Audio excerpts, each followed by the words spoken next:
जय माता दी दोस्तों, कैसे हैं आप लोग? यह बताने के लिए कमेंट बॉक्स में जय माता दी जरूर लिखें। माता रानी सबका कल्याण करेंगी। दोस्तों, आज के इस वीडियो में हम आप लोग को बताएंगे कि नवरात्रि व्रत के दौरान पीरियड हो जाए शुरू तो कैसे करें माँ का पूजन। नवरात्रि के 9 दिन बहुत ही पावन होते हैं और इन 9 दिनों में पूरे श्रद्धा भाव से माँ दुर्गा का पूजन किया जाता है। लेकिन यदि नवरात्रि के दौरान पीरियड आ जाए तो क्या किया जाए? ऐसे में आपको कुछ सावधानियां बरतनी चाहिए जिससे पूजन में पवित्रता बनी रहे। आपको बता दें कि इस साल चैत नवरात्रि की शुरुआत 2 अप्रैल से शुरू हो रहा है। नवरात्रि के 9 दिनों बहुत ज़्यादा पावन माना जाता है। इन दिनों में भक्तजन श्रद्धा भाव से माता के लिए 9 दिनों का उपवास करते हैं। खास तौर पर महिलाएं माता की आराधना बड़े ही श्रद्धा भाव से करती हैं और घर में कलश और ज्योति की भी स्थापना करती है। पूरे 9 दिनों तक दुर्गा सप्तशती का पाठ होता है और माता की आरती सुबह व शाम होती है। साधना, जप और ध्यान का पर्व है नवरात्रि। अगर आपको नवरात्र के पहले ही लगता है कि 9 दिनों के बीच में पीरियड की डेट पड़ सकती है तो आपको पहले ही सचेत होकर पूरे 9 दिनों का उपवास नहीं करना चाहिए। यदि आप उपवास करना चाहें तो प्रथम व आखिरी दिन का उपवास कर सकती हैं। इसके अलावा यदि नवरात्रि शुरू होने से पहले ही मासिक धर्म की शुरुआत हो चुकी है तो आप नवरात्रि का उपवास न करें। यदि किसी वजह से आपने पहले ही व्रत का संकल्प लिया है तो आप व्रत करें, लेकिन पूजन किसी और से करवाएं। हिंदू मान्यता अनुसार पीरियड में मंदिर में प्रवेश करना वर्जित होता है। यदि आप शादीशुदा हैं तो अपने पति से पूजन करवा सकती हैं। यदि पीरियड की आशंका है तो आप कलश स्थापित ना करें, क्योंकि कलश स्थापना के अपने अलग नियम है। इसलिए कलश वाले स्थान को बहुत ज़्यादा पवित्र रखना पड़ता है। यदि कलश स्थापित हो चुका है तो आपको कलश से दूरी बनाए रखनी चाहिए। यदि कलश आपसे स्पर्श हो गया तो इसकी पवित्रता खत्म हो जाती है। अतः कलश को बहुत ज़्यादा पवित्र स्थान पर ही स्थापित करना चाहिए। पीरियड के दौरान आपको माता के लिए भोग नहीं तैयार करना है। ऐसे समय में बनाया गया भोग माता द्वारा स्वीकार नहीं होता है।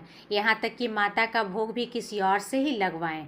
यदि आपने पहला व्रत रख लिया और आखिरी व्रत में पीरियड शुरू हो गया तब भी आपको आखिरी व्रत अवश्य रखना चाहिए और कुछ नियमों का पालन करना चाहिए, जैसे माता की तस्वीर का स्पर्श ना करें और मंदिर में प्रवेश से बचें। जिस समय आपका मासिक धर्म खत्म हो जाए उस समय नहाकर साफ वस्त्र धारण करके माँ भगवती का पूजन करें। यदि आप नियमित रूप से माता को लौंग का जोड़ा चढ़ाती हैं और पीरियड की वजह से ऐसा नहीं कर पाई हैं तो पीरियड समाप्त होने के बाद एक साथ लौंग के उतने ही जोड़े चढ़ा दें जितने दिन छूटे हैं। यदि आप नियमित रूप से दुर्गा सप्तशती का पाठ करती आई और बीच में आपको पीरियड शुरू हो जाए तो आपको यह पाठ अपने मोबाइल पर पढ़ना चाहिए, जिससे पाठ खंडित ना हो सके। यदि पढ़ नहीं पा रही हैं तो आप मोबाइल पर इसे सुन भी सकती हैं। इससे भी आपको पाठ पढ़ने जैसा ही फल प्राप्त होगा। पीरियड के दौरान माता के मंत्रों का मानसिक जाप करें और उनका मानसिक ध्यान करें।